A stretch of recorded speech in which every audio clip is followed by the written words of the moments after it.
त्या कार्यक्रमासाठी उपस्थित सर्वांचे पालक, बाहेरून आलेले पालक, विद्यार्थी मित्र, आमचे विद्यार्थी, शिक्षक आणि मान्यवर मंडळी.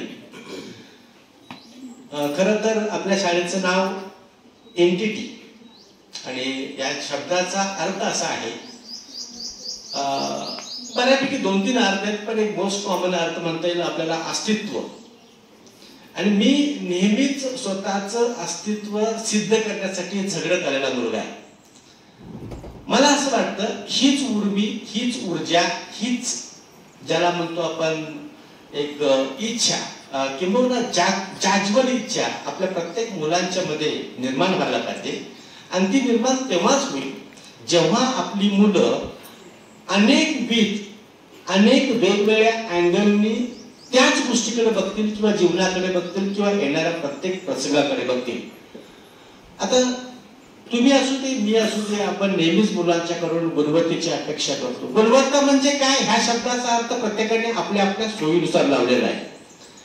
आम्ही म्हणतो की चित्रकलेमध्ये चांगला झाला, की कोण म्हणेल वक्तृत्वामध्ये चांगला झाला, की कोण म्हणेल कॉमन सेन्स डेव्हलप झाले, कोण म्हणेल तब्येत चांगली झाली, कोण म्हणेल अभ्यासात. प्रत्येकाचं वेगळं आहे. मला असं वाटतं की माणूस म्हणून माणूस समृद्ध होत असताना हा सगळा क्रायटेरिया न लावता आपण प्रत्येक मुलाला आत्ताच्या घडीला काही मला आमच्याकडे इन्क्वायरी येतात, तुमच्याकडे नीटचे ट्रेनिंग दिलं जातं का, तुमच्याकडे CBSE आहे का, तुमच्याकडे स्पोर्ट्ससाठी वेगळे शिक्षक आहेत का, तुमच्याकडे म्हणजे भाषा कोणती वापरली जाते शिकत असताना वगैरे. त्यात मध्ये काहीतरी होतं की कोणतरी शिक्षक आमचे मित्र म्हणतात ते परवा आम्ही एक कार्यक्रम घेतला, त्या कार्यक्रमासाठी एक मान्यवर आम्ही आणले होते.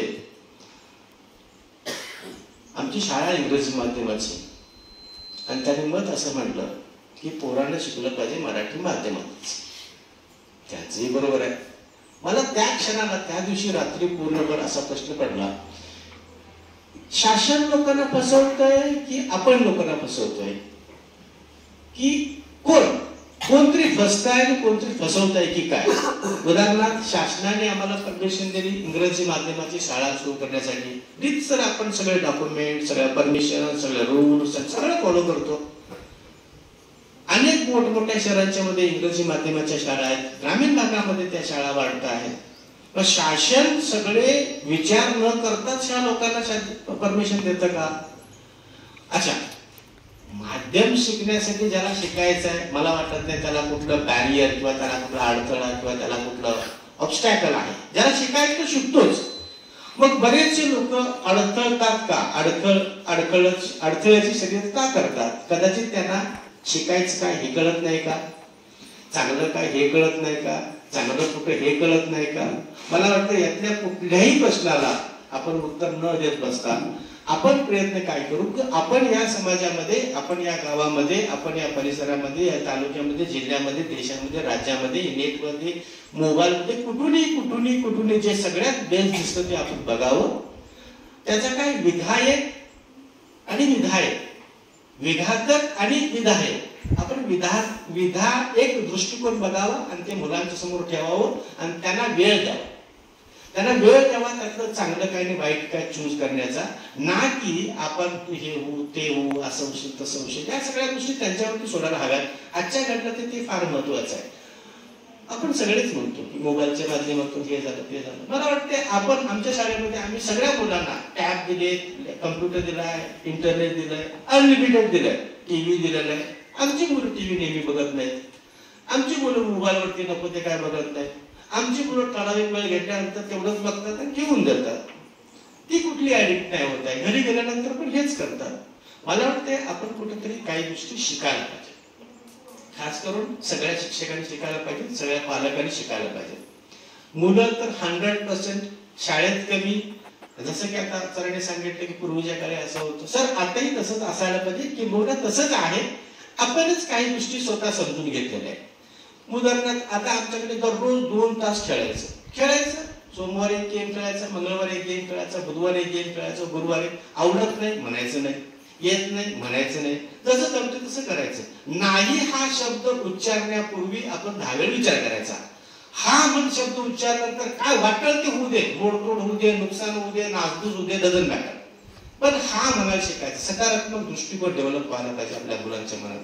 आणि ते सगळं करत असताना हे जे काय असे उपक्रम आहेत, जसे की आता आपण त्याच्यापूर्वी वक्तृत्व स्पर्धा घेतली, आपण शाळेमध्ये पण कमी पडत नाही. सर्व पालकांना मी मुद्दाम सांगू इच्छितो, तुम्ही आमच्या कुठल्याही मुलाची वही बघा, त्याचं अक्षर बघा, त्याच्या लिखाणाची गती बघा, त्याचं वाचनाचं ढब किंवा वाचनाची एक लय म्हणू आपण, तर लय बघा सगळीकडून. म्हणजे शाळेत पण हुशार झालं पाहिजे, बोलण्यात हुशार झालं पाहिजे, स्वतःची काही रोजची कामं करण्यामध्ये हुशार झालं पाहिजे, खेळण्यात हुशार झालं पाहिजे.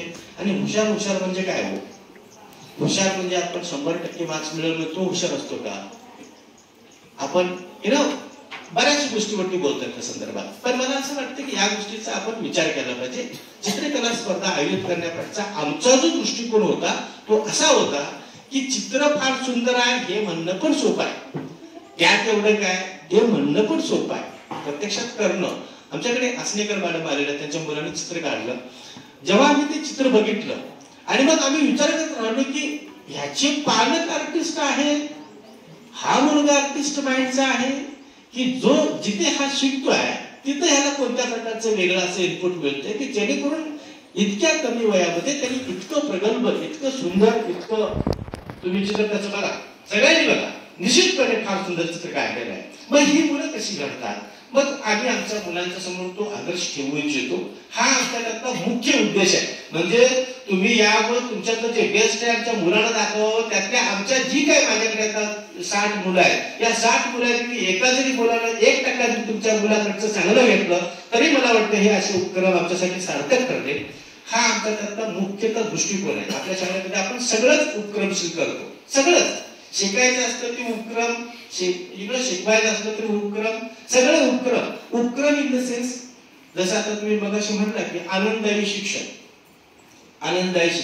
मला वाटते मुळात सगळ्यात जर आपण तळाला जर गेलो तर आज आपल्याला आपल्या मुलांना चांगलं शिका म्हणून सांगावं लागतं. ही सगळ्यात मोठं दुर्दैव आहे.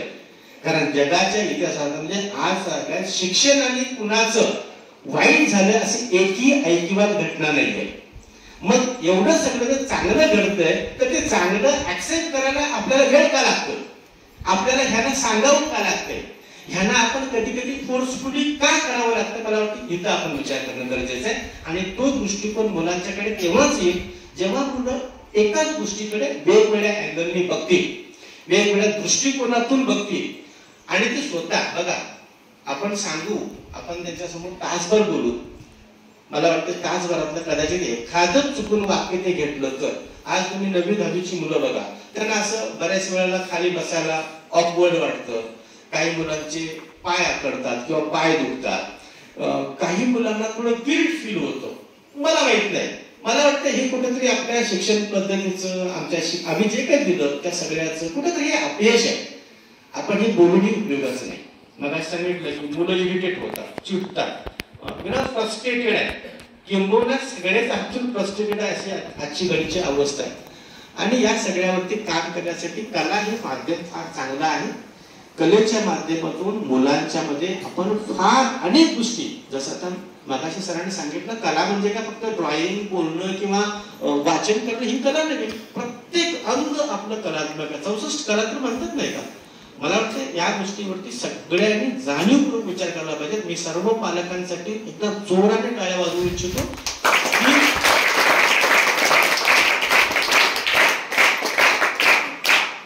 आणि खात्री देतो तुमची मुलं निश्चितपणे, म्हणजे बाकी इरिस्पेक्टिव्ह ऑफ सगळ्या बाकी सोडून द्या, पण तुमची मुलं निश्चितपणे तुमचं नाव फार मोठं केल्याशिवाय राहणार नाही. कारण एवढे तुमचं व्यस्त शेड्यूल असेल, उन्हाचा तडाखा असेल, शाळा चुकून आला असाल आणि तुम्ही मुलांसाठी वेळ दिला ही फार मोठी गोष्ट आहे. आणि ते सगळं पण म्हणजे फार महत्वाचं आहे असं मला वाटतं. आजच्या या कार्यक्रमासाठी तुम्ही सगळ्यांनी वेळ काढला त्याबद्दल सर्वांचं धन्यवाद. मी तुमच्याशी मला बोलायची संधी दिली, मला बोलायची संधी दिली असं म्हणण्यापेक्षा मी तुमच्याशी असं सांगू इच्छितो, दुर्दैवाने म्हणजे आम्ही आता पहिल्या फेज मध्ये आहोत. आमच्या इकडे सगळ्या गोष्ट बघतायत, आमचे शिक्षक बघतायत, आमची मुलं बघतायत, म्हणजे आमच्याकडे फार ट्रेंड किंवा फार म्हणजे एक्सपिरियन्स लोक नाही आहेत, म्हणजे आम्हालाच सगळं करावं लागतं. बाळा एक गुच्छ असा घेऊन ये, ते ट्रे तसा ठेव, अरे इथं उभं राहू नको, हे सगळं आम्हाला सांगावं लागतं. त्यामुळं माहित नाही, प्रास्ताविक मलाच करावं लागतं, आभार मलाच मानावं लागतं. अशी सगळी अवस्था आहे. निश्चितपणे यामध्ये पण बदल होतील त्या काळामध्ये. तुम्हाला सर्वांचे आशीर्वाद राहू द्या. सर्वांचं या साईडला कधी आला तर नक्की आमच्या शाळेमध्ये या आणि आम्हाला तुमचं आदरातिथ्य करण्याची संधी द्या. आणि इतकं मी बोलतो आणि मला वाटतं माझं प्रास्ताविक थांबतो. आणि पुन्हा एकदा आता आपला तो बक्षीस सूत्राचा कार्यक्रम आहे, त्यासाठी मॅडमांना विनंती करतो. मॅडम.